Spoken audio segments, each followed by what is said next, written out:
So putting money into the environment like this, you know, I'm background as an ecologist, I'm passionate about it, I think is the right thing to do. We've had a huge impact on the ecology over the last century. This is us trying to restore some of the ecology that we've had an impact on. Where the ocean ends. Without projects like SARFIIP, floodplains like these would just continue to decline, just be devastating. Not to be able to come and camp and walk, you know, amongst the trees and see kangaroos and possums and hear the frogs croaking at night, it would be, yeah, really, really sad. Wash you back towards land and sea. Take that ownership and pride in actually caring for our land and what we have left.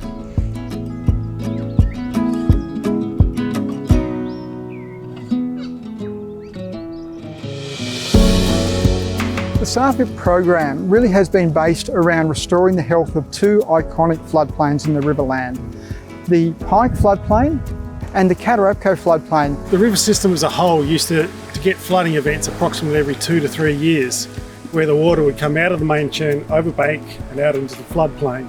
These events now have only happened twice in the last 22 years, so its lifeline's been largely cut off. Building this infrastructure allows us to replicate the natural flooding cycle that we had out here. We can drive water into the floodplain for a prolonged period of time to simulate a natural flooding event.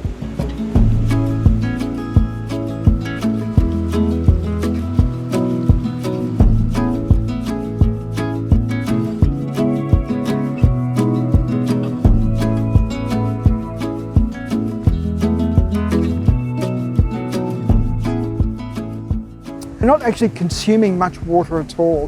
What we're doing is borrowing it from the river to enable the inundation. Certainly we do use some, but most of the water that flows onto the floodplain flows back out the other side, taking with it a lot of the nutrients from the floodplain that are really important for the ecology of the river itself.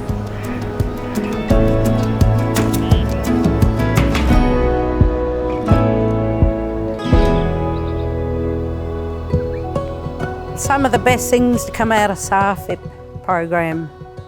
I like actually seeing life being born out of the mud. I like seeing the moisture reach all the dry parts of the floodplain, because the moisture protects from the wind erosion. You can see the improvements just through the smaller vegetation as well.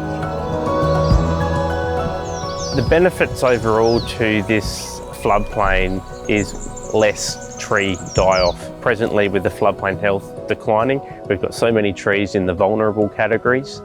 By watering them every 2 to 3 years like they've experienced over hundreds and thousands of years, we'll be able to move those vulnerable trees into the resilient or thriving categories.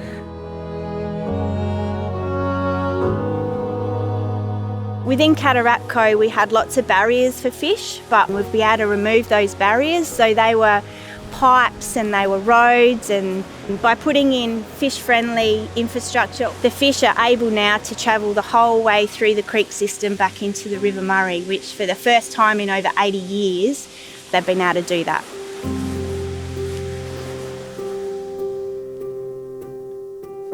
What we have also seen is a really significant impact from salt.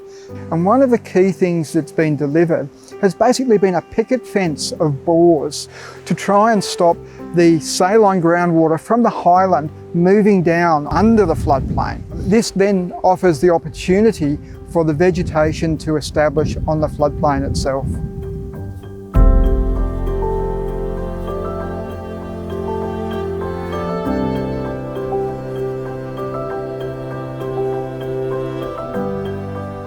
In the Pike area, obviously we've got the irrigators as well, dependent on the quality of the water in the Pike system. The project is about rehabilitating the floodplain.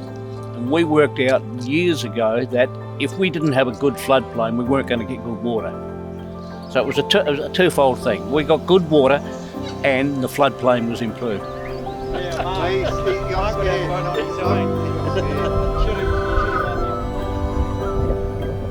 towns, etc., rely upon water for their livelihood.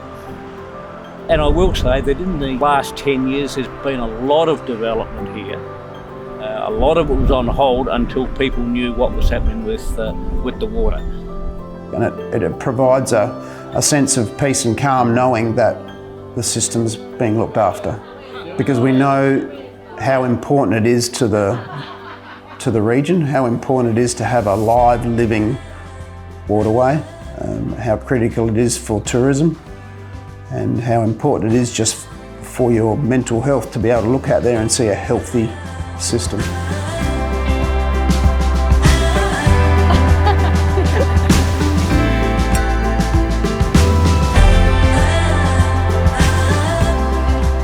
A lot of my perspective is from the fact that I own a kayaking business and I really enjoy kayaking, and that has improved out of sight. So that's just fantastic, and really good to see how much other people are enjoying it.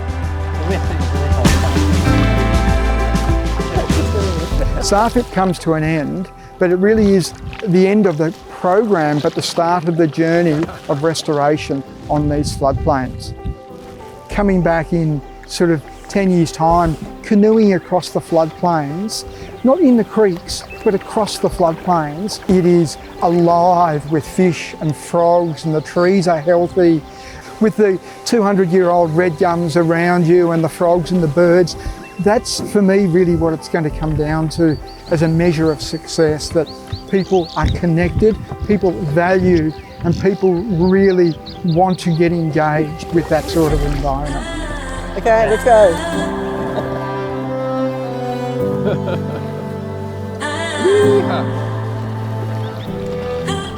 Jobs like this nature are really, really rewarding for myself and my company, and also for my family. When we drive through and see what Dad's built, they're really, really proud to say that for generations to come they just improve the quality of life for the region and for the local fauna and fauna. Just adds so much value to the community.